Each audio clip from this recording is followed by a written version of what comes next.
Big family and sports. How you doing, Aaron? Good morning to you, or good afternoon, possibly for you.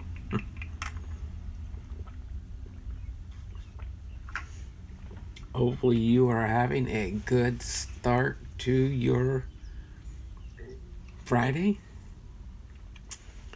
Gonna have a little bit of fun with our 1971 Hall of Fame inductee video series and Fairfield Friday. That's right, 1:30 there for you. You're on East Coast time, right? Same as my family in New Jersey, and my son in his part of Florida where he lives. It's probably 12:30 there. Florida has 2 time zones. Fairfield, nice. Yep, this is my last Fairfield box until I go to probably my local Rite Aid is the one that has our Fairfield products here locally. So that's where I would probably have to go to get some more Fairfields. Haven't had a reason to go to Rite Aid, but I could have a reason now just to go over and pick up some Fairfield products. You can also see I do have my Satchel Paige's own story. It's a 1 of 1. Got this, I think I bought this on Gourmet is where I got this one at a fairly decent price. So I figured, okay, I'll go ahead and do that. So this is they just changed our Rite Aid to Walgreens. I guess they have Fairfield too. Yeah, I think Walgreens does. But it says on the back here, greats, congratulations. You have received a Piece of the Past relic card from 2019, the Bar Pieces of the Past. One-time edition. This card features a unique relic from Vintage Pennant Relic and Pieces Relic. This is from a product called 2019 The Bar Pieces of the Past One-Time Edition. So they have different products like this. Just thought I would share that today, along with Satchel Paige is part of the 1971 inductees. And if it's just me and you, Aaron, that is fine. We will get ready to get started here right at 10:30 sharp. I know most people know I don't hop on to 10:30. I actually was able to hop in a little bit earlier. I'll just kind of preview something really quick here. These are some, I just sold these, so I'm getting ready to ship these out today. It's a Mickey Mouse hologram card. This one is Mickey on the golf course. And then this one is Mickey on holiday. But just wanted to share these 2 cards. These are from some Japanese baseball card sets. But yeah, because you can see they're down on the bottom here. It says produced by Amada. Disney Character Card Club. I had these both listed and they both sold on my eBay channel. Just wanted to kind of share them with you real quick here. Just thought I'd do that before I put them in an envelope and ship them out today. So I had to leave those off to the side here as a reminder that I have to ship these out when I get ready to go check my business mail this afternoon. Always like those hologram type cards, yes. So we do have 10:30 here, and without further ado, I'm going to go ahead and set Satchel Paige aside here for now. Maybe I'll put him in the background here if he will stand up. There we go.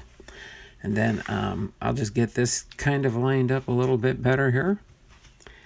I'm going to, let me move this down just a tad.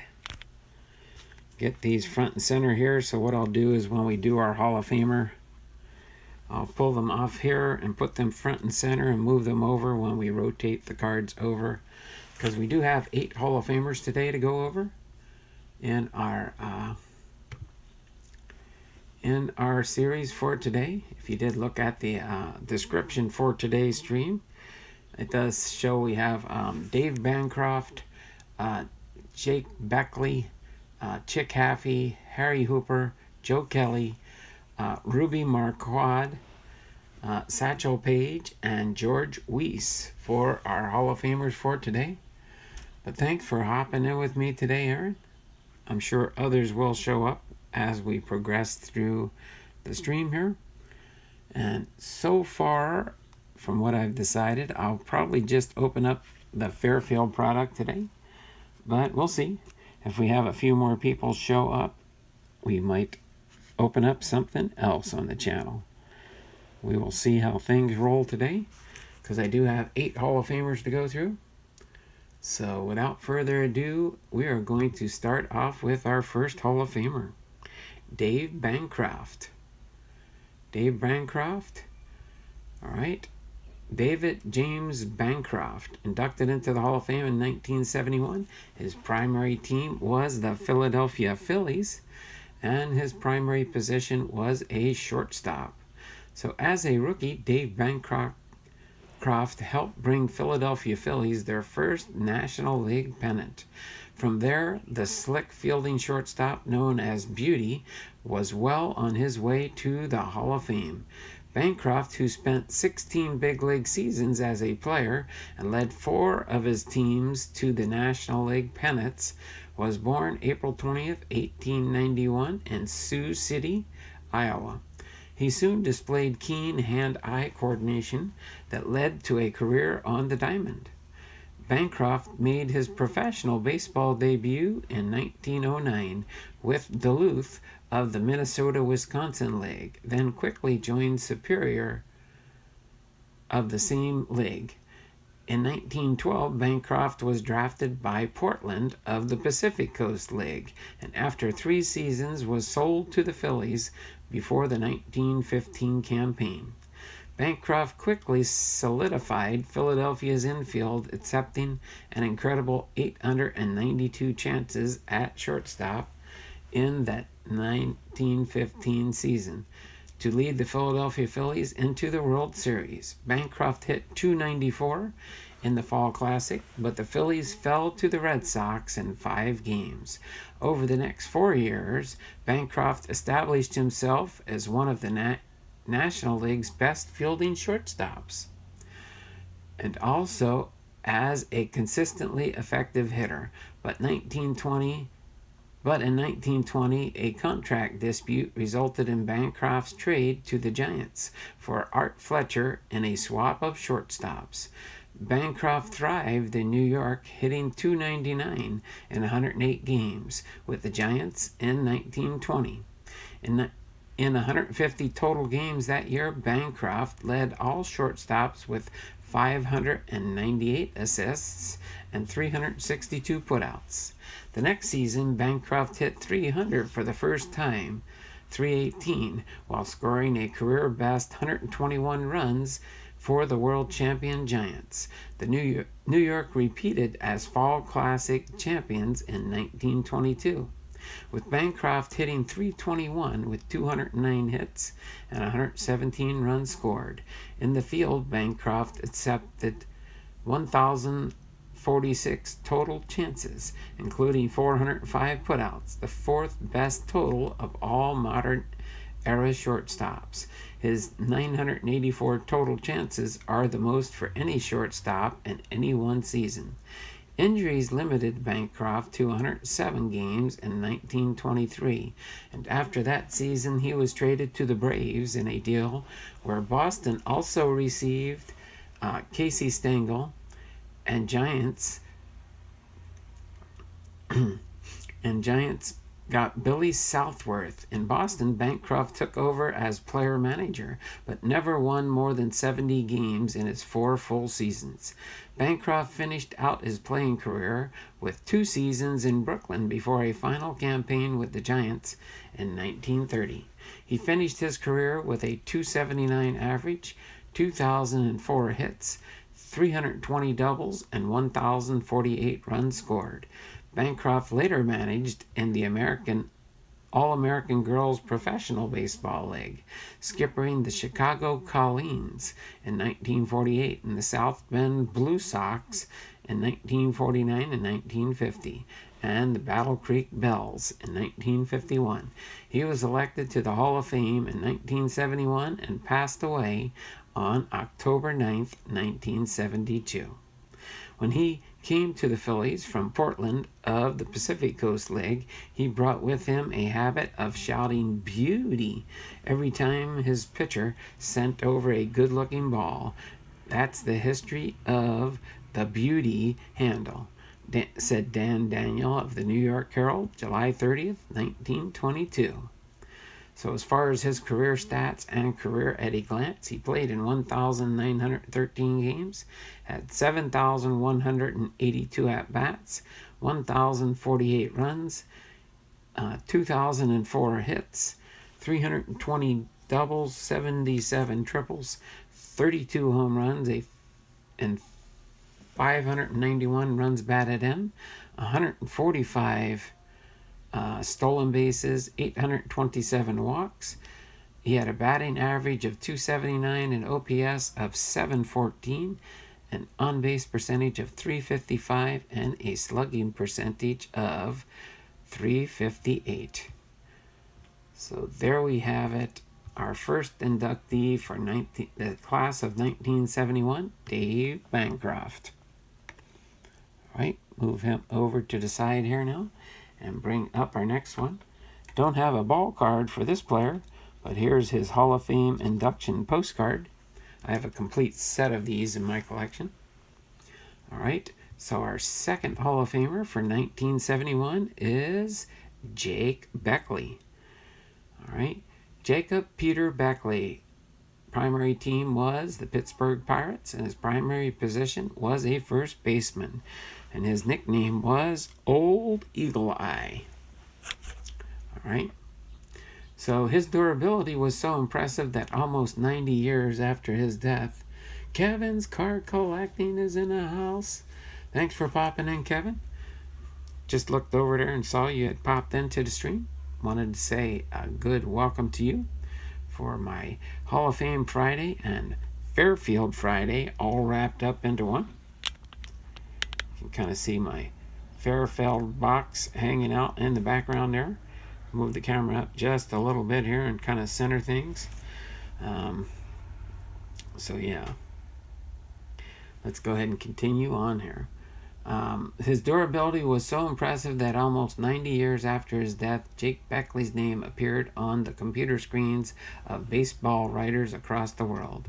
But Beckley's ability to play every day is only part of the story of the powerful first baseman whose standards still top the record books.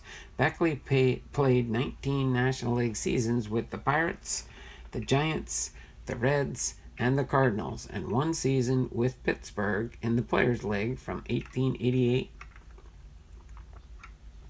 to 1907.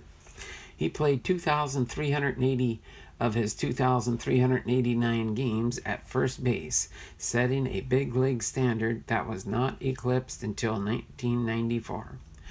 Born August 4th, 1867, in the town of Mark Twain, made famous Hannibal, Missouri, Beckley began his career in semi-pro leagues before St. Louis of the Western Association sold him to the National League's Pittsburgh Alleghenies in June of 1888 for $4,000.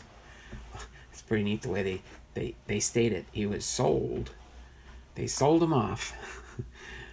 Beckley immediately won the first base job and batted .343 that season.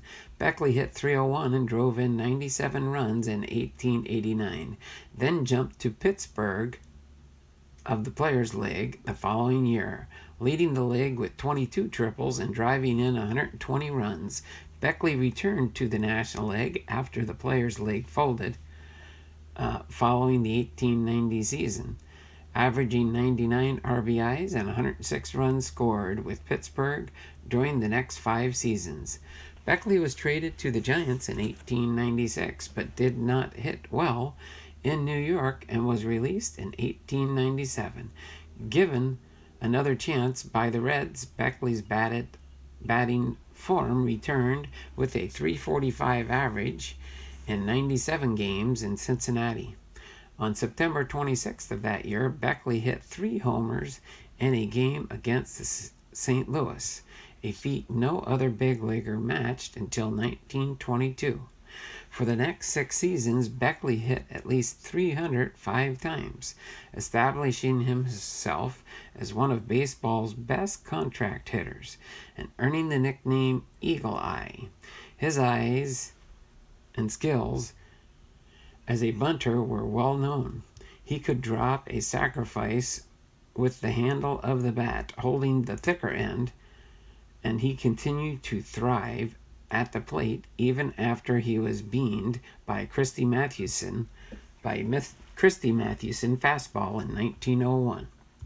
Sold to the Cardinals before the 1904 season, Beckley left the big leagues following the 1907 season, but continued to play and managed in the minor leagues. He finished his big league career with 2,903 hits, 1,578 RBIs, 1,602 runs scored, and a .308 batting average. In the field, Beckley recorded 23,731 putouts at first base, still the all-time record, and trails only Eddie Murray by 30 games on the all-time list for games as a first baseman. When Murray passed Beckley in 1994, the Beckley's turn of the century accomplishment became news once again. Beckley died on August 25th, 1918, and he was elected to the Hall of Fame in 1971. He was a big, happy, healthy, good-natured small-town boy who had his full share of good luck in the game and left behind him a big army of pals among players, fans, and writers, and who was never guilty of doing a dirty act, never tried to cut down a player or used obscene language against an umpire. Daguerreotypes in 1941 said that.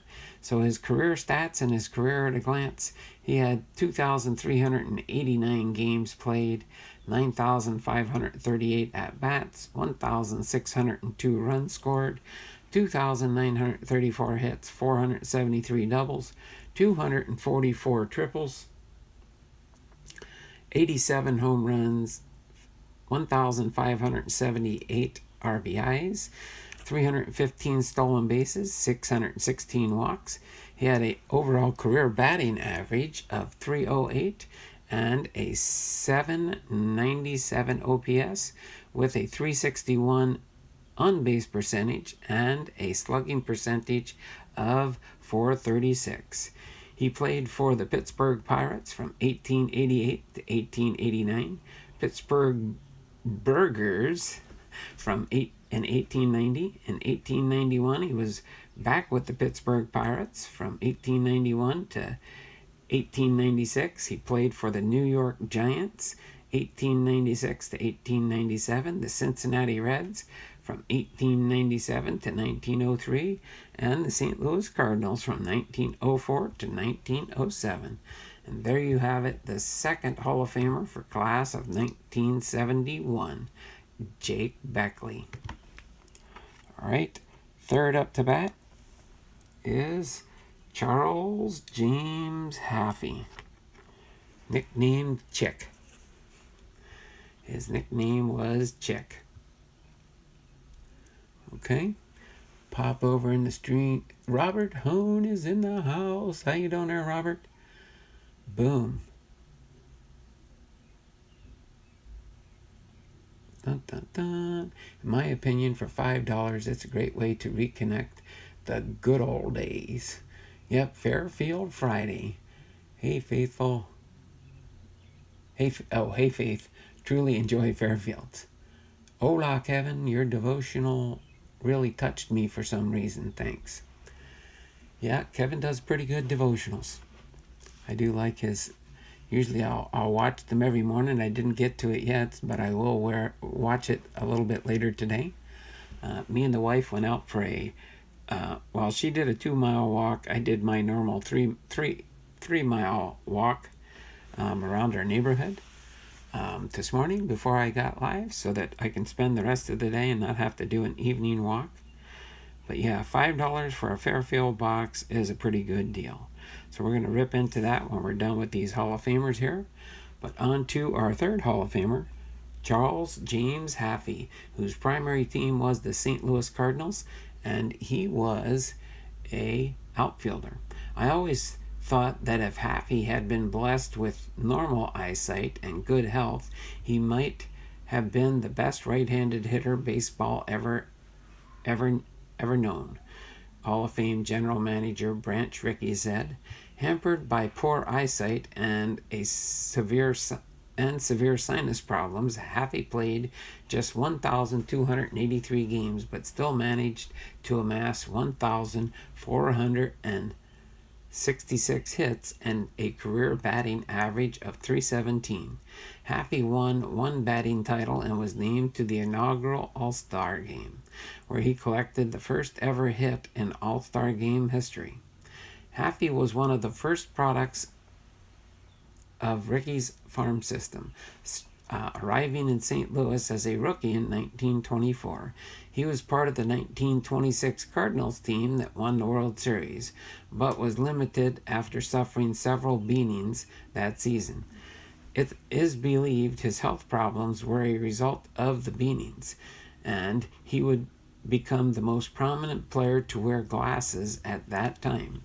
Hafey continued to wear glasses throughout his career and is one of two players depicted wearing glasses on their Hall of Fame placards, joined by Reggie Jackson. Hafey bounced back to play more than 100 games in the season for the first time in 1927. That year, Hafey led the National League in slugging percentage with a .590 mark and received MVP votes for the first time in his career. From 1927 until his time with the Cardinals came to an end, after the 1931 season, Hafey played the best baseball of his career. From 1928 to 1930, Hafey hit at least 26 home runs and drove in more than 100 runs. Then in 1931, Hafey won one of the closest batting titles ever, beating Bill Terry and Jim Bottomley with his hit in his final at-bat of the season. Hafey then faced Al Simmons, the American League batting champion, in the World Series. The Cardinals beat the Athletics in 7 games for Hafey's second World Series title in 4 appearances. Hafey played his final 5 seasons in Cincinnati. His career came to a close in 1937 at age 34. He played more than 100 games just twice in 5 years with the Reds, but made All-Star history with his hits in 1933. Hafey led off the second inning with a single against lefty Gomez and finished the game 1-for-4. If Hafey had good eyesight and good health, he might have been the finest right-handed hitter baseball has ever known, said Branch Rickey. So his career stats and career at a glance: he played in 1,283 games, had 4,625 at-bats, scored 777 runs, nice 777 runs number there, hit 1,466 hits, 341 doubles, 67 triples, 164 home runs, had 833 RBIs, 833 stolen bases, 372 walks, had a career batting average of .317, an OPS of .898, an on-base percentage of .372, and a slugging percentage of .526. So again, he played for the St. Louis Cardinals, the Cincinnati Reds, and ended his career in 1937. So there we have it. Charles James Hafey, known as Chick Hafey in his career, for our third Hall of Fame inductee for class of 71. Next up to bat is Harry Hooper. Harry Hooper is our fourth Hall of Famer up to bat. Harry Bartholomew Hooper, whose primary team was the Boston Red Sox, and he was a right fielder. All right, the best outfield trio I ever saw. That's That's easy. Former Red Sox manager Bill Kerrigan said, Tris Speaker, Duffy Lewis, and Hooper. And the greatest of those was Hooper. Harry Hooper arrived in Boston for his first full season in 1910, joining Speaker and Lewis in the outfield for a 6-year run.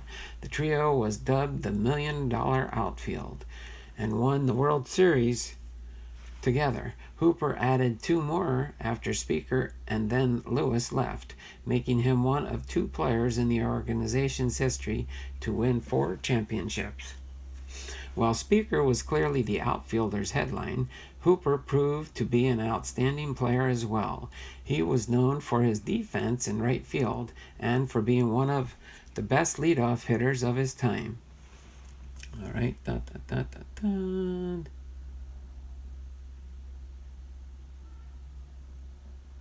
Thank you, Robert.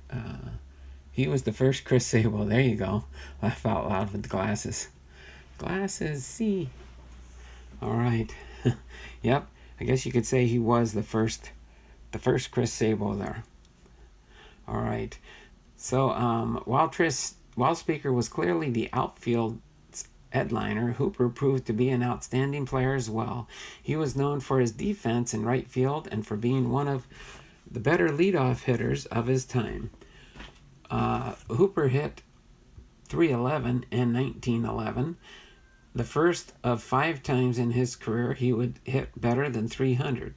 He took a step back at the plate in 1912, hitting .242 when the Red Sox won their first American League pennant in his time with Boston, but made up for it with a .290 average in the World Series. Hooper bounced back in 1913, hitting .288 and scoring 100 runs for the first time in his career.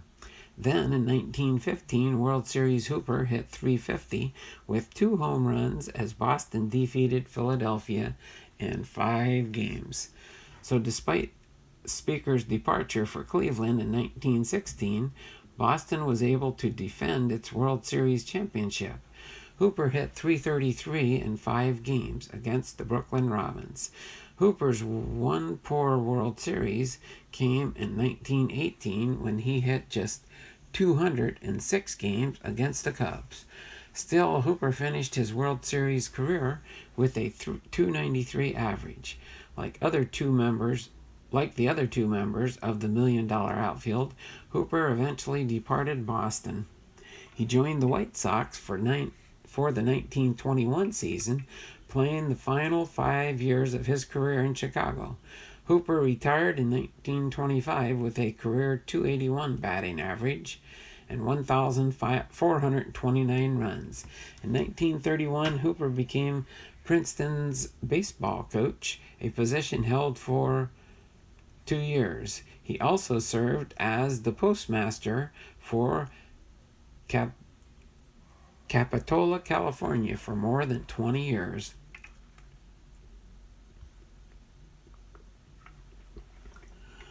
If there was any one characteristic of Harry Cooper's, it was that he was a clutch player. When the chips were down, that guy played like a wildfire, said Joe Wood. So his career at a glance: he played in 2,309 games, 8,785 at-bats. He scored 1,429 runs. He had 2,466 hits, 389 doubles, 160 triples, 75 home runs. He had 817 RBIs, 375 stolen bases, 1,136 walks, an overall career batting average of .281, OPS of .755, an on-base percentage of .368, and a .387 slugging percentage. He played for the Boston Red Sox from 1909 to 1920, and then the Chicago White Sox from 1921 through 1925. And there you have it, Harry Hooper, our 4th Hall of Famer for class of 71. All right, our next Hall of Famer up to bat is Joseph James Kelley. Joseph James Kelley. All right. His primary team was the Baltimore Orioles in the National League. Hold on a second. Let me get my frogginess out of my throat. I don't know if that helped any or not. Joseph James Kelley with the Baltimore Orioles National League, and he was a left fielder. Joe had no prominent weakness. Dearman's in the house and cards in my car with our Posada. Hello, Faith. Hello, Don. Hope everyone is having a great day. Yes, I am. Thanks for popping into the stream here with us. We're up to 7 people. Lucky number 7. Lucky number 7. Joe had no prominent weakness. He was fast on the bases, could hit the ball hard, and was graceful an outfielder as one would care to see, said John McGraw. Aside from topping the National League with 87 stolen bases in 1896, Joe Kelley rarely led the league in any categories, but he was a well-rounded outfielder who could run, hit for average, get on base, and ranked among the league leaders in various power-hitting categories as well. Kelley made his major league debut at 19 with the Boston Beaneaters in 1891.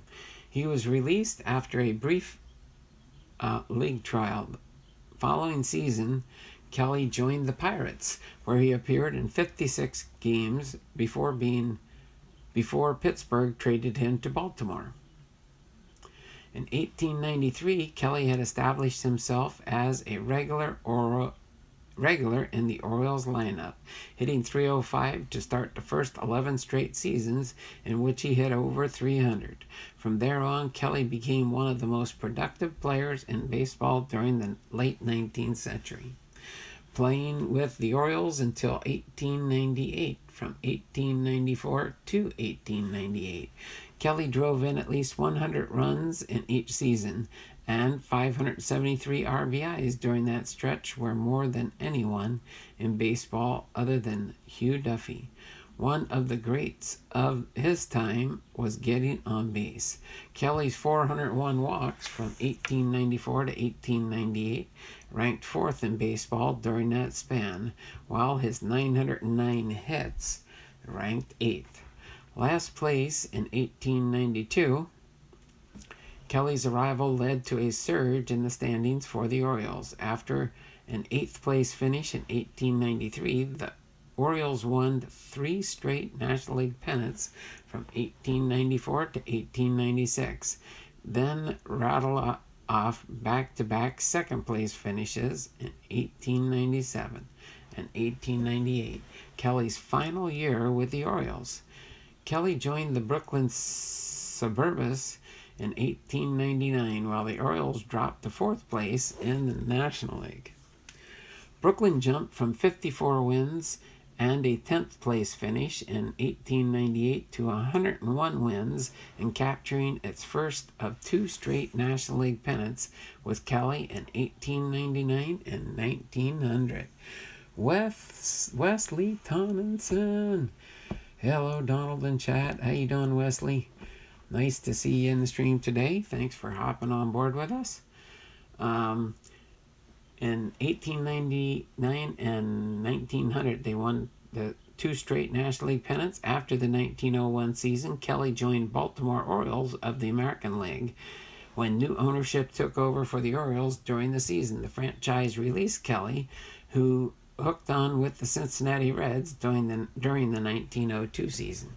Serving as player-manager for the Reds from 1902 to 1905, Kelley led the club to an 88-win season. In 1904, but finished 3rd in the National League, though his production as a player declined toward the end of his career. Kelley was effective during his 30s with Cincinnati, ranking 9th in the league in OBP in 1903 and 7th in extra base hits in 1904. For all of his offensive exploits, Kelley's outfield play was also held in high esteem by those who saw him play. Kelley was one of the greatest outfielders of all time, said Dutch Brennan. A former Major League scout, he was rated the kingpin of Orioles outfield. He covered a lot of ground and was one of the best hitters in the leagues. Clay Don't Play is in the house. How you doing, Clay? Thanks for stopping by and being with us today. Appreciate you being here. All right. Still got that lucky 7 in the house. So, he unloosed his throwing arm and amazed the natives by the ease with which he threw in from the deepest field to home plate. He scooted over all the outfield the same as a jackrabbit, and he cared not if the sun shone in his eyes. When he had helped retire the foe and came himself to the plate, he swung mightily with the force of his giant strength, and they picked up the pieces of a few miles further down the pike, said W. Alec of The Sporting Life in April of 1911. So for his career at a glance, he played in 1,853 games, had 7,006 at-bats, scored 1,421 runs, 2,220 hits, 358 doubles, 194 triples, 65 home runs. He had 1,194 runs batted in, stolen bases 443, 911 walks, a batting average of 317, an OPS of 853, an on-base percentage of 402, and a slugging percentage of 451. So he played for the Boston Braves in 1891, the Pittsburgh Pirates in 1892, Baltimore Orioles, National League 1892 to 1898, the Brooklyn Dodgers in 1899 to 1901, the Baltimore Orioles of the American League in 1902, Cincinnati Reds in 1902 to 1906, and the Boston Braves in 1908.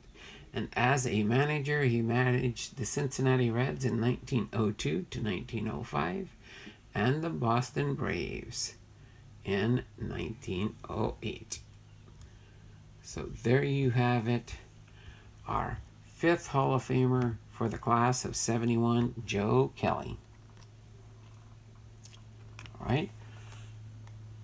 Hall of Famer number 6 coming up to bat next, Ruby Marquardt. Ruby Marquardt is our 6th Hall of Famer for 1971. Richard William Marquardt, whose primary team was the New York Giants, and he was a pitcher. Any hitter can hit a fast one, Ruby Marquardt said, but not many can hit slow ones. It didn't much matter what Marquardt threw in his 18-year career. Batters had trouble hitting it.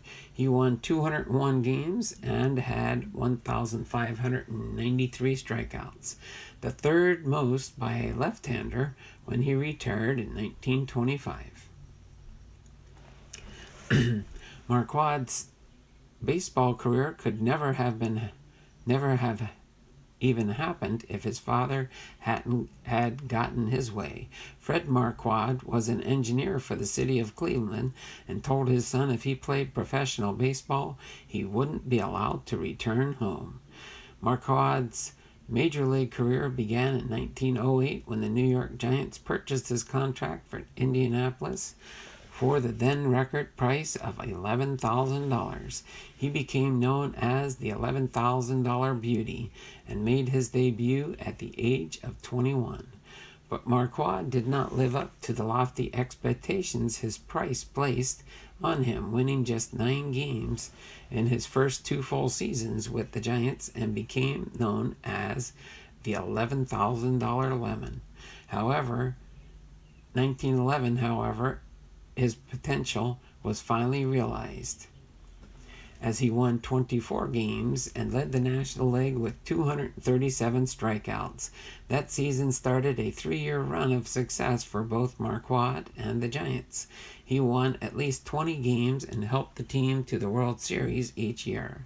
Marquardt began the 1912 season winning 19 straight decisions, a modern era record. He finished the year with 26 victories and added 2 more in the World Series though New York lost to Boston. With success came increased fame for Marquard. He married vaudeville star Blossom Seeley, and the two performed their act across the country. He won 23 games in 1913 and 1915 and threw a no-hitter. Later in 1915, he was sold to Brooklyn, where he pitched for the next 6 years. He posted a career-best 1.58 ERA in 1916 and appeared in 2 more World Series, though he still was unable to win a championship. Marquard's career ended in 1925 with the Boston Braves. He was known for his fastball and his control, which made him very difficult to hit when he was at his peak. I've been in baseball for a long time and never saw anything like it. I never saw a kid like you who can beat anyone and is so successful, said Charlie Carr. All right, his career stats and career at a glance. He played in 536 games, gave up 3,233 hits, 1,443 runs, 3,306 and 2/3 innings. He won 201 games, lost 177 games. He had a winning percentage of .732, games started 408, an ERA of 3.08, 197 complete games, 30 shutouts, 1.237 WHIP, 20 saves, 1,130 earned runs, 858 walks, and 1,593 strikeouts. And again, he played for the New York Giants from 1908 to 1915, and then the Cincinnati Reds in 1921, and the Boston Braves 1921 through 1925. So there we have our 6th Hall of Famer for 1971, Ruby Marquard. All right, next up to bat, we've got Satchel Paige. At the end of his here, I'll show you a special card I've got of Satchel Paige. I have a 1 of 1. All right, so Satchel Paige is our 7th Hall of Famer.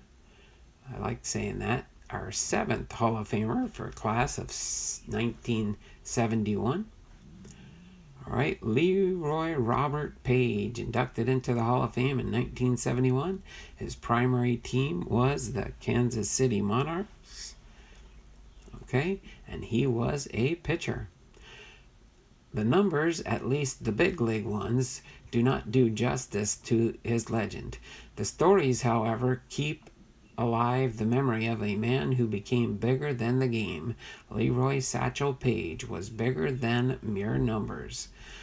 Apocryphal stories surround Paige, who was born July 7th. Another good number there, July 7th, 1906, in Mobile, Alabama. He began his professional career in the Negro Leagues in the 1920s after being discharged from reform school in Alabama. The lanky 6'3" right-hander quickly became the biggest drawing card in Negro League baseball, able to overpower batters with a buggy whip fastball. Paige, a showman at heart, bounced from team to team in search of the best paycheck, often pitching hundreds of games a year between regular league assignments and barnstorming opportunities. During the 1930s, Paige's stints with Negro League National League powerhouse Pittsburgh Crawfords were interrupted by seasons with teams in North Dakota and the Dominican Republic. In the 1930s, Paige developed arm problems for the first time. Kansas City Monarchs owner J.L. Wilkinson signed Paige to be his B team, giving Paige time to heal. Within a year, Paige's shoulder had healed and his fastball returned. As he aged, The control he once used to dazzle fans now became his primary weapon as a pitcher. He could throw the ball right by your knees all day, said Cool Papa Bell. At the age of 42, Paige made his big league debut when Bill Veeck signed him to a contract with the Indians on July 7th, his birthday, in 1948. 2 days later, Paige made his debut for a Cleveland club involved in one of the tightest pennant races in American League history. That summer and fall, Paige went 6-1 with 3 complete games and a save and a 2.47 earned run average.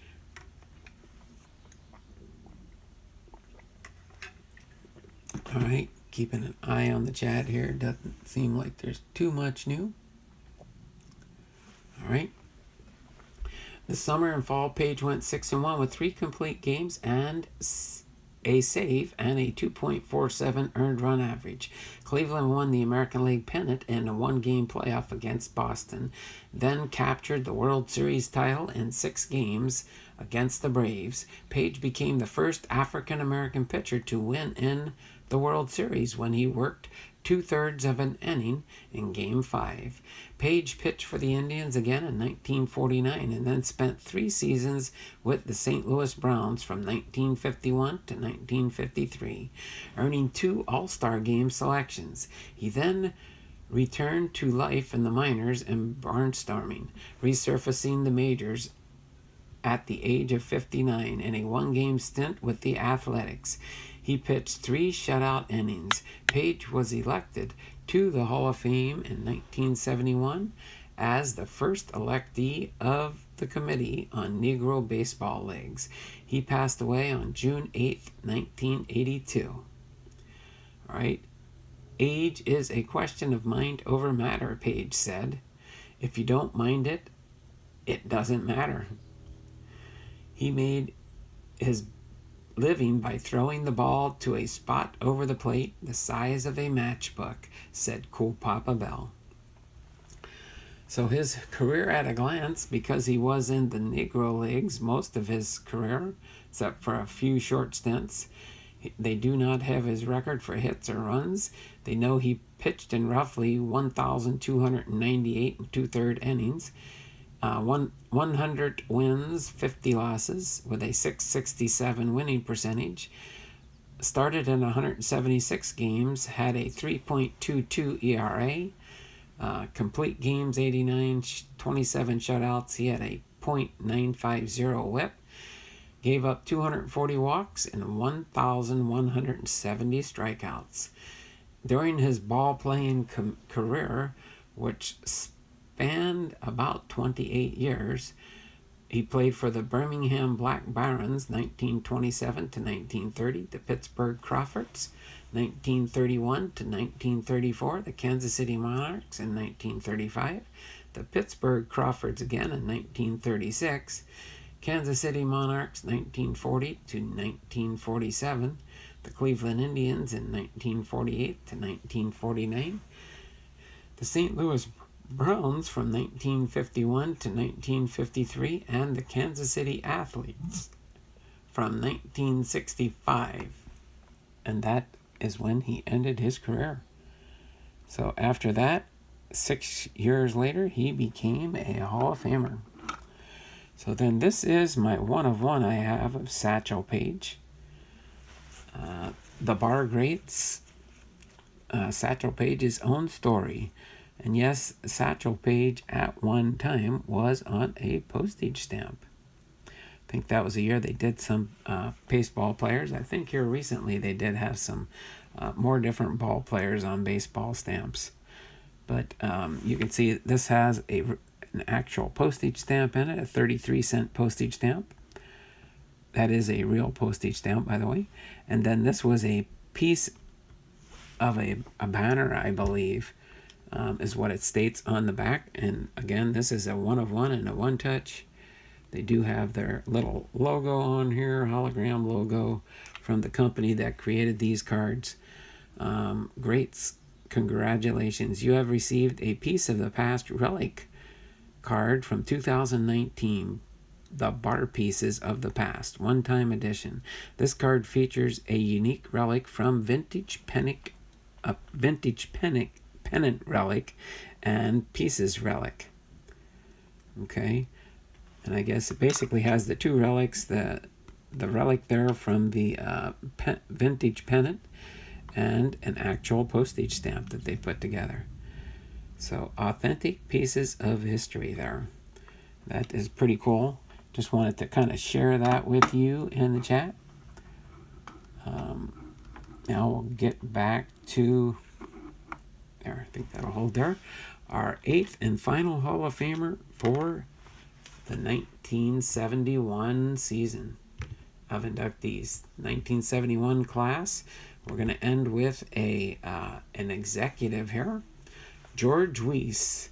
George Martin Weiss, inducted into the Hall of Fame 1971. His primary team was the New York Yankees, and he was an executive for the Yankees. Pat Gillick's election to the Hall of Fame was a triumph for the men and women who spend their careers behind the scenes building teams. And with his election, Gillick joins a very exclusive club within the ranks of Hall of Famers. Before Gillick, the last pure executive inducted into the Hall of Fame was George Weiss, best known as Casey Stengel's general manager on the Yankees and the Mets. Weiss was elected in 1971, 5 years after his retirement from the game and a year before his death. Weiss, a native of New Haven, Connecticut, and a product of Yale University, got into baseball in 1914 with a semi-pro team in his hometown that used to play exhibitions against major league teams during the likes of Ty Cobb and Babe Ruth to his small ballpark.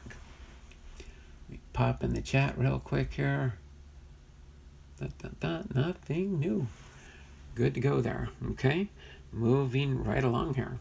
So in 1919, he entered organized baseball by acquiring the Eastern League's New Haven franchise. 4 years later, fate intervened. He was in the upper berth of a Pullman car en route to the winter meetings with his manager, Bill Donovan, in the lower berth. It was against protocol. The boss should have had the lower, but Donovan was already asleep when Weiss arrived, so he climbed to the upper. A horrific train wreck near Forsyth, New York, claimed Donovan's life and 8 others, but not Weiss. He would forever live knowing that somehow it could have been him. After running the Baltimore Orioles International League, Weiss was hired by the Yankees in 1932 to develop a farm system. In the style of Branch Rickey's Cardinals operation, he served under Colonel Jacob Rupert and Ed Barrow in that capacity for 15 years, helping to feed the roster with thoughtful signings and minor league development throughout the Joe McCarthy era. In 1945, the team was sold to Dan Topping, Del Webb, and Larry McPhail. 2 years later, in the celebratory party following the 1947 World Series, known forever as the Battle of the Biltmore, McPhail wound up firing Weiss. The next day, Topping and Webb bought out McPhail's interest and rehired Weiss as general manager. A year later, Weiss brought Casey Stengel to New York to manage the Yankees. The two of them went back to Eastern League days when Stengel had embarked on his managing career at Worcester, Massachusetts. Together, the Weiss-Stengel team was close to unbeatable for a dozen years, winning 10 pennants and 7 world championships in the post-war expansion era of baseball. While the teams were laden with great stars, Mickey Mantle, Whitey Ford, and Yogi Berra among them, Weiss was a distant presence, preferring to run the club without much personal contact with the players. "I don't think I ever met him," said Bobby Richardson, who joined the team in 1955. Weiss usually negotiated with just the top 3 or 4 players on the roster and left the balance to Roy Hafey, his assistant. When Stengel was dismissed after the 1960 World Series, Weiss was offered a consultant's role, but he soon left to join Stengel and build the expansion New York Mets. Here, the pairing was still friendly, but on different tracks. While Stengel won over the press by diverting attention from his underperforming teams, Weiss dealt and continued to do what he did best: work hard to build a winner. 3 years later, his retirement, the Mets won the World Series with a number of players signed on his watch, taking the team to unimaginable heights. In memories of the early Mets bringing a smile to fans' faces, Weiss was not in on the joke, enjoying the Marv Thornberry days, and would have gone against everything he ever practiced. And when all was said and done, his Yankee pennant winners were far better indicators of who George Weiss was. There is no such thing as second place. You're either first or you're nothing, was said of Joe Weiss. Okay, so that is our final Hall of Famer for the class of 1971, George Martin Weiss. Okay, hopefully you guys enjoyed the 1971 Hall of Fame inductees. Hopefully you guys enjoyed that very much as I enjoyed sharing it with you. So next week we'll be getting close. After next week's we'll be in the 60s. But next week will be the class of 1970, which it's a much smaller class next week. But we will have Lou Bordeaux, Earl Combs, Rick Ford, and Jesse Haynes to give you a preview of next week's class of 1970. Okay, so popping back in the chat here. Let's see, what is our time here? 11:24. Okay, just so I know where we are in the chat. There we go, the last 20 minutes. Clay Don't Play is very hairy. Yes, very nice. Hey everyone, can't stay for long, but dropped in to say hello and give a thumbs up. Thanks there, Kendall. Appreciate you doing that. Yeah, if you're here, please give me a thumbs up if you haven't already. I only got 4 in the chat. So please give me my thumbs up. Really helps the analytics and trying to drive people to your page. The more you get thumbs up, the better you are in getting your video shown to other people in the streams. So appreciate that whenever you guys can do that. Let's see, other than that, I think I'm all caught up. So I'm going to put these cards off to the side for now. Get ready to open up and let me put this one back in case Kendall's still here. I did have this one of one I showed earlier of Satchel Paige. Okay, let me slide this back in here with my other card. Oh wait, I think this one is somewhere in here. Yeah, that'll fit back there. Okay, I got it back in the right spot for now. So we're going to get ready to open up this Fairfield box here and see what kind of hits we can find in here. Let me scoot these back just a little bit. I can see at least we do have one item on the top here. We do have one item on the top here. Jose Altuve from opening day, March 28th, 2019. So the date on here should at least be, well, it could be a 2020 box. But we'll see when we open up the bottom here. Show you the side here. Again, you are on average, you should get 100 cards plus 1 pack. And we will see. Sometimes I guess they say you get 1 in 4 might contain a hit. So in usual fashion, we'll go ahead and open this on the bottom here like Kevin showed everybody. I never knew how to do this for sure. And yes, this is last year, 26 June 2019. And I guess they could have put the opening day cards in there. could have been packaged last year. So it might, we'll see if there's any newer cards in here. All right, I don't see anything super thick that jumps out at me. That's for sure. Looks like we got an optic in the back here.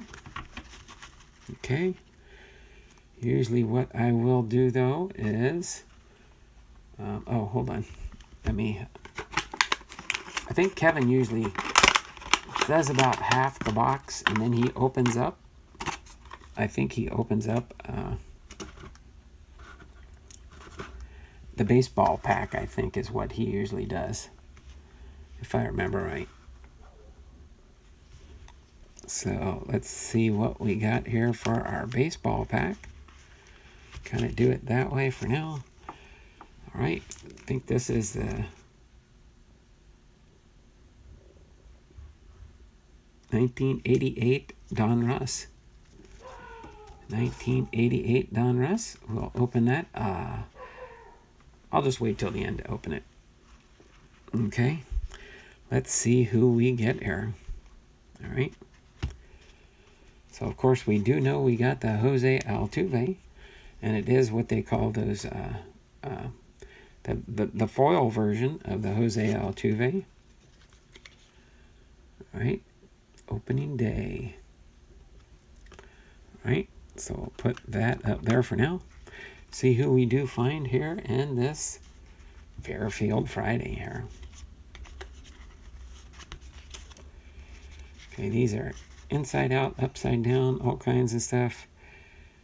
That's, upper deck. This is an upper deck. Will Omen, upper deck. Never saw these cards before. Oh, 2001 upper deck. Yep, I did not collect too much of the 2001. Designated hitter. Let's see. Guess that's their player number there. Almedo Sainz. Wow, these are definitely different cards, that's for sure. I never saw that set. It's always nice to see a new set you've never seen before. Jeff Russell with the Texas Rangers. Studio. What year are these? 1992 Studio. Lance Parrish. California Angel Studio. There we go. That's next week's top set we're going to get into. 1986 tops. Should be, yep, 1986 tops there. All right. Kevin Brown with the Texas Rangers. Then we've got a Mark Carrion with the New York Mets. 83 Don Russ here. Jim Gott with the Blue Jays. Boom! Cal Ripken Jr. Always nice to pull a Cal Ripken Jr. out of any kind of product. All right. Kelley Gruber with the Toronto Blue Jays. Score 1990. Jose de Jesus, pitcher for the Philadelphia Phillies. Seattle Mariners, Dave Hengel. Mike Ciosa with the Dodgers, Don Russ 90. Mickey Hatcher with the Dodgers. Brett Butler with the Giants, Don Robinson with the Giants. Oh, boom! We got an on-card auto. We got a hit. Absolute memorabilia. What year is this one? Boom. Oh, and it's numbered. 116 out of 500. 2003. 2003. What brand is this?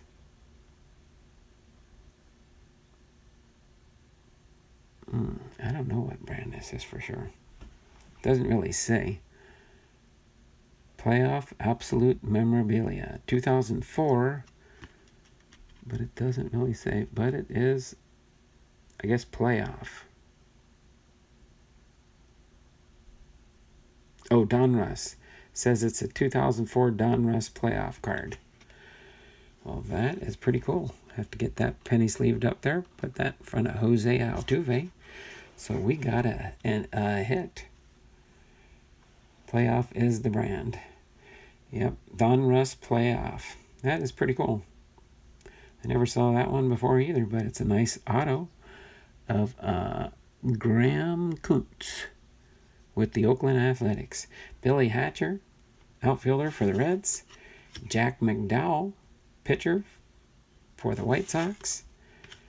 Bobby Witt with the Rangers, pitcher. 1988 baseball checklist card. Drew Hall with the Chicago Cubs. Terry Pendleton with the 1986 Topps. Again, this will be next year's 2020. If they do the throwback for 2021, would be the Cardinals. It's an interesting lookout. I mean, you can see the team. Boom! It jumps right out at you. The player, and then their position is in a little circle there with their action photo. Definitely a different set. We're gonna be previewing that one, the whole set, next week. Looks like we got a couple shiny cards coming up here. Keith Miller, outfielder for the Mets. Bip Roberts, third baseman for the Padres. Shout out to Kevin's Card Collecting. Frank Tanana with the Detroit Tigers. Charlie Pulo with the Atlanta Braves. Oh my word, this one's turned around. I think it's just at Upper Deck. There we go. Nice Upper Deck. Tony Saunders, Tampa Bay Devil Rays. All right, Chris Spear, 83 Donruss. Ron Oster, Cincinnati Reds, 86 Donruss. Joe Oliver. I believe this is Milwaukee Brewers. From the cover there, yep.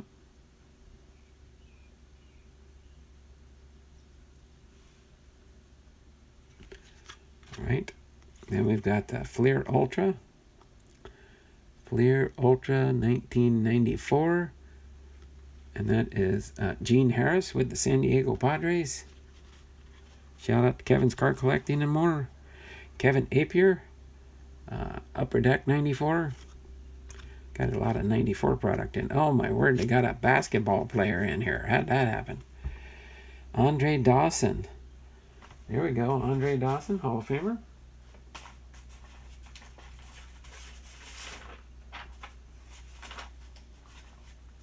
Hall of Famer, Andre Dawson. Put him up here with Cal. Somebody slipped in a Byron Houston with the Warriors. How'd you get in here? That's the wrong sport, guys. You ever had that happen, Kevin? I don't even know if Kevin's in here still. Get a basketball player in with the baseball cards.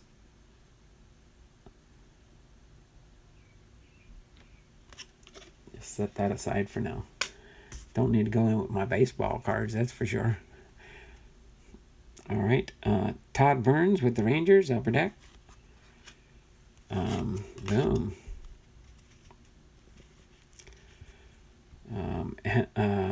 Hunter Pence with the Philadelphia Phillies. What year is this Topps? I'm trying to remember. I think it's like early 2000s. Nope, 2012. 2012, that's right. All right. John Waston records first major league win September 16th, 1995. Oh, here we go. John Smiley, left-hand pitcher for Cincinnati. 1993 Leaf. The Leaf set. Peter Hoy, right-hand pitcher with the Boston Red Sox. Rick Aguilera with the New York Mets. Charlie LeBrant, pitcher for the Atlanta Braves. Ottoby McDowell with the Rangers. Tim Burke with the Expos. 1987 checklist. Terry Bernazard,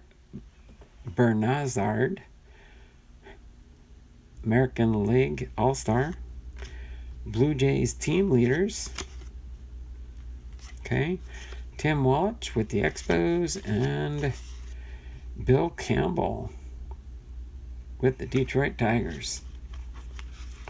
So two Hall of Famers at least. Jose Altuve, so far in the first half.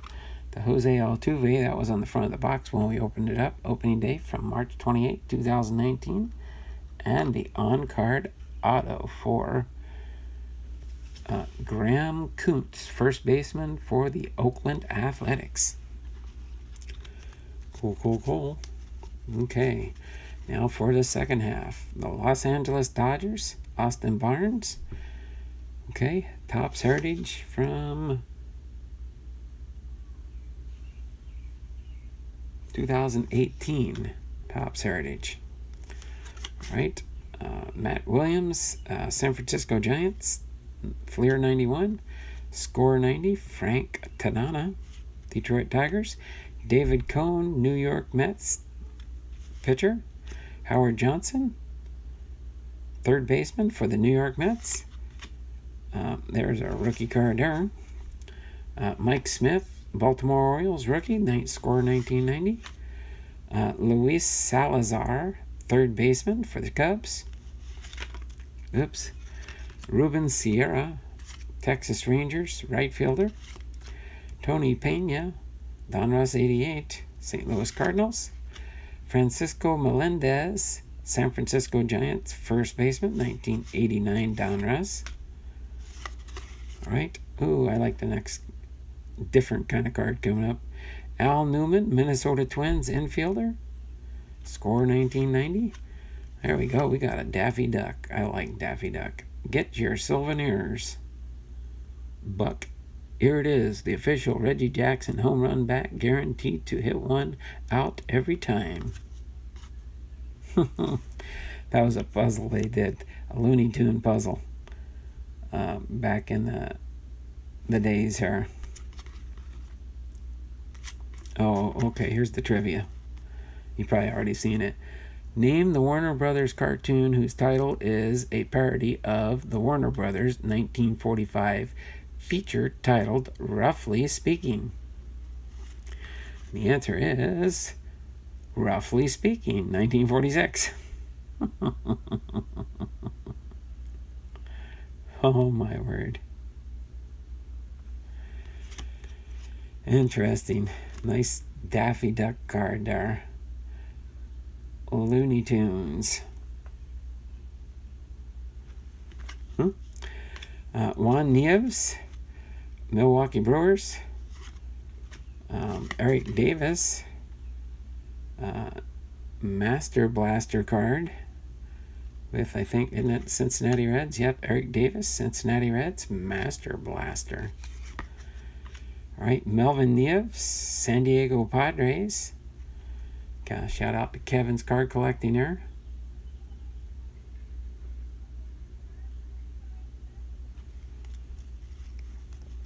Frank Tanana. Frank Tanana. Oh, really? Frank Tanana? I'll have to try and try and remember to go through and pull those out.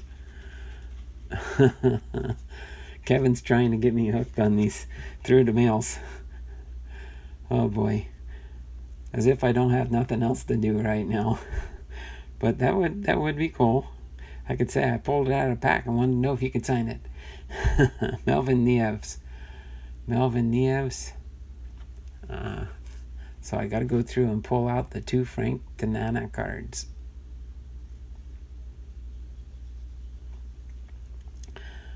I'm going to have to get together with you, Kevin. You're going to have to send me a listing of your through the mail addresses that you've compiled so far. Hopefully you're putting it in a spreadsheet or something like that. Melvin Nieves with the Padres. Francisco Cabrera with the Braves. There we go, another 1990 checklist. It's, I think, our third checklist we got out of this box so far. Charlie Moore with the Toronto Blue Jays. Mike Fitzgerald with the Montreal Expos. Devin White with the, is that the Toronto Blue Jays also? Yeah, I got a bunch of Blue Jays going through here. Tony Phillips with the Detroit Tigers. Ramon Martinez with the Dodgers. Mitch Williams with the Philadelphia Phillies. Bill Long with the Chicago White Sox. Ronnie Walden, first-round draft pick with the Pittsburgh Pirates. Rick Mahler with the Atlanta Braves. Upside down card here. A couple of these 90 Donrusses. Andy Nezela with the Braves. Tom Henke with the Blue Jays. Sean Hellingus with the White Sox. What do we got here? Glenn Davis with the Houston Astros. Ben Riviera with the Philadelphia Phillies. Ken Daly with the St. Louis Cardinals. Alan Ashby with the Houston Astros. Storm Davis, 1988 with the Oakland Athletics. Van Gladden with the Minnesota Twins, 88. Mark Langston with the California Angels. 93 Ultra Flare. 88 Donruss. Scott Bales with the Cleveland Indians. Paul Abbott with the Minnesota Twins. 94 Flair. Carlos Baerga with the Cleveland Indians. Ooh, what is this one? We pray for the safe return of all Americans involved in Operation Desert Storm for peace throughout the world. Oh, I like that. Oops. What is that? Oh, that is a cool card to pull. I like the backing of it too. That's the first time I pulled an American flag baseball card. An American flag baseball card. That is cool. I'm going to have to find a place to display that one. What year did Topps or Upper Deck do this? Oh, Score, I'm sorry. 1991 Score product. Card number 737. Boom. An American flag. That is a nice pull. I consider it a nice pull. I know I'm weird, right? Lyle Mooten with the Chicago White Sox. Darrell Evans with the Detroit Tigers. 1987 baseball card checklist. This is our fourth checklist out of this. Yeah, Jody Davis with the Cubs. I don't remember seeing a double, but maybe there was. Hal McRae with the Royals. Billy Hatcher with the Astros. 2018 National League home run leaders: Nolan Arenado, Trevor Story, Matt Carpenter, and Christian Yelich. All right, here's a World Series highlight card from the, what year is this anyway? Fowler swats first ever Game 7 lead-off home run. This is 2016 Topps. 2016. And then we've got the big leagues. Arizona Diamondbacks. Robbie Ray, pitcher. Then, next to last card. Here, let's do this card first and save that one for last. Xander Bogaerts, Boston Red Sox, opening day. And then a Panini Prism, Florida, Dontrelle Willis.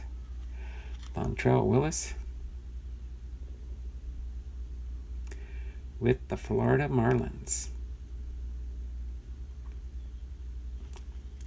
Cool, nice little cool shiny card there. Nice cool shiny card there. We'll put that Panini Prism right there. think this was the only Seattle Mariners we'll pull. Maybe we'll pull a Mariners out of this pack here. Not too bad a pack, though. Not too bad a pack at all. And we will end it on our Donruss here. Our 1988 Donruss. Let's see who we can pull out of here. See if we can get some nice little Hall of Famers. There's our puzzle piece. Our puzzle piece for our Stan Musial puzzle. Part of the Hall of Fame card on there. Let's see who we get here. Ron Oster with the Cincinnati Reds. Donruss 88. Tom Bernowski with the Minnesota Twins. Kelly Gruber with the Toronto Blue Jays. There we go. We got a Phil Bradley. Phil Bradley with the Seattle Mariners. And we got a Roberto Alomar. Roberto Alomar rookie card. That's a cool card to get. Roberto Alomar rookie card. Boom, boom, boom. Not bad. Out of 88 Donruss. Ryan Sandberg. Ryan Sandberg, Hall of Famer. The Rhino. Put him right behind Roberto there. Wally Backman with the Mets. Glenn Braggs with the Brewers. Chris Spear with the Giants. Bobby Bonilla with the Pittsburgh Pirates. Marvell Wynn with the San Diego Padres. Yep, San Diego Padre, Roberto Alomar. All right, Marvell Wynn with the Padres. Milt Thompson with the Philadelphia Phillies. Bill Duran with the Astros. Jose Aquendo with the St. Louis Cardinals. And Dick Schofield, shortstop for the California Angels. All right. Not too bad a box there. Pretty awesome pack. Getting the Roberto Alomar rookie card.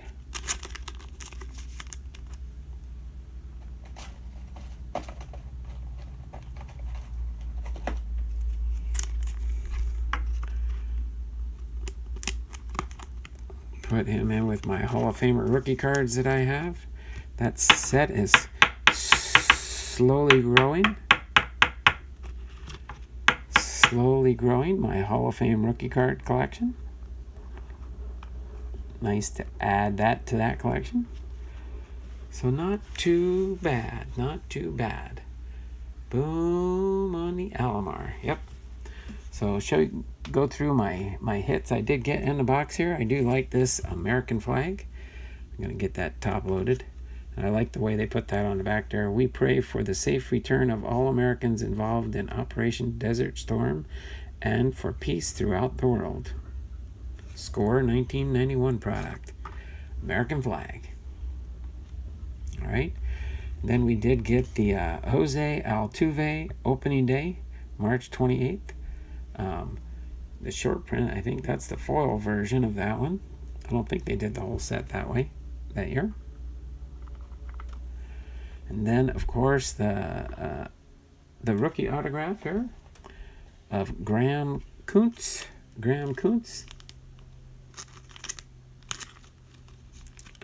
With the Oakland Athletics autograph. Okay.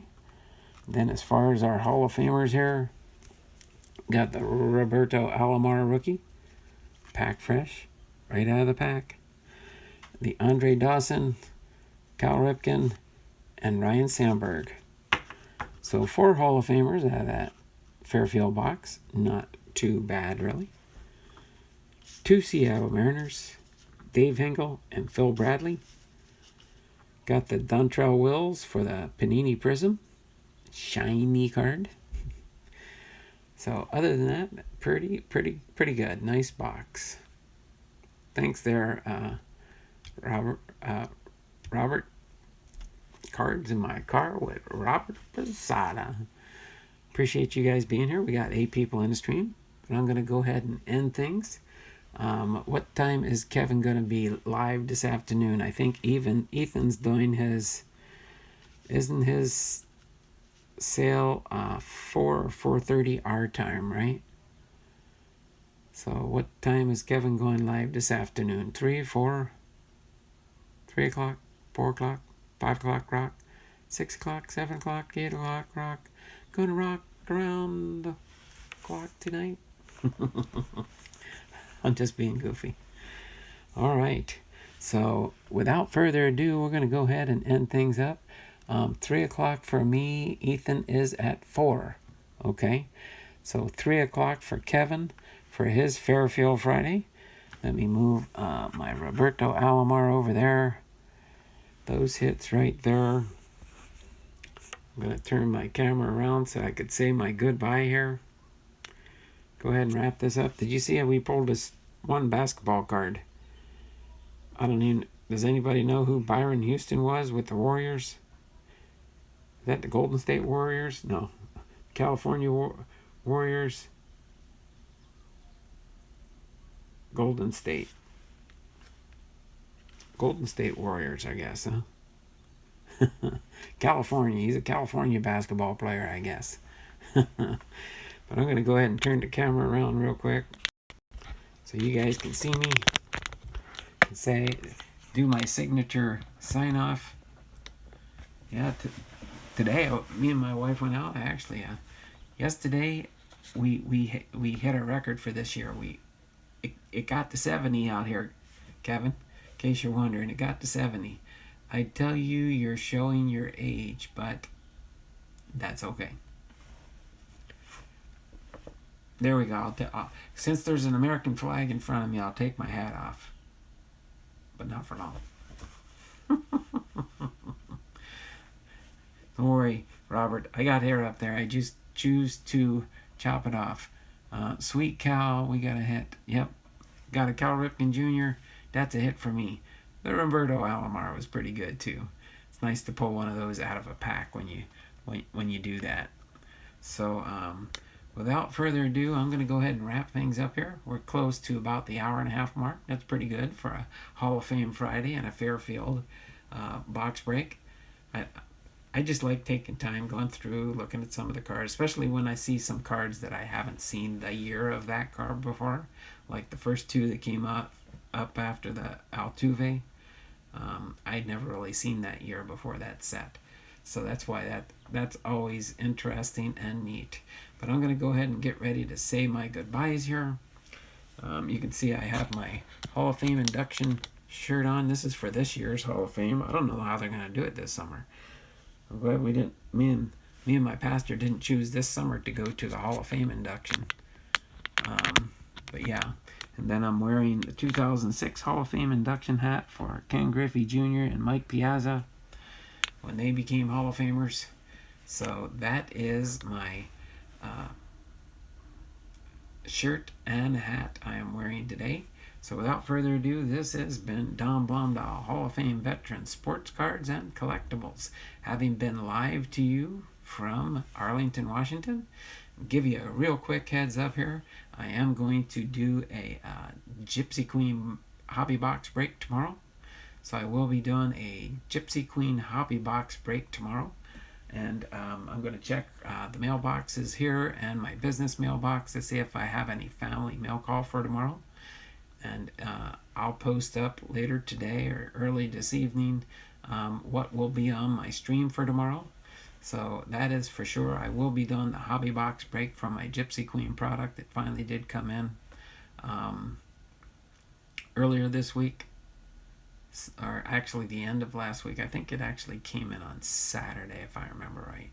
I had ordered that. That was on back order. I had to wait for them to get that in and ship it to me. So it was bought last month, for those that are wondering. And I do have a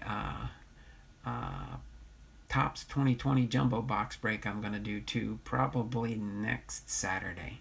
And then coming up, the first Saturday in May will be my next sale, of which I'm working on finding new product and new items for that. So looking forward to that. So other than that, I'm going to go ahead and wrap things up for today.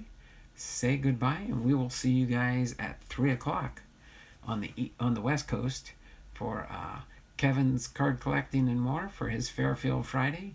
And then I will, for those that want to and stuff, can jump on for Ethan's Elvis covers and more sale. I told him I would be there for moral support. I'm kind of on a hiatus right now throughout the month. Having to take a little break, but we'll see how things go. So until then, you guys have a great, wonderful day. We'll see you this afternoon at 3 o'clock for Kevin's card collecting and more for his Fairfield Friday. Okay? You guys take care. Have a wonderful day, and we will see you guys around the channels. Okay? Let me turn this camera around, get ready to sign off, so you guys can see what we pulled today. All right? So take care and have a wonderful day. We'll see you at 3 o'clock on Kevin's channel. Bye now.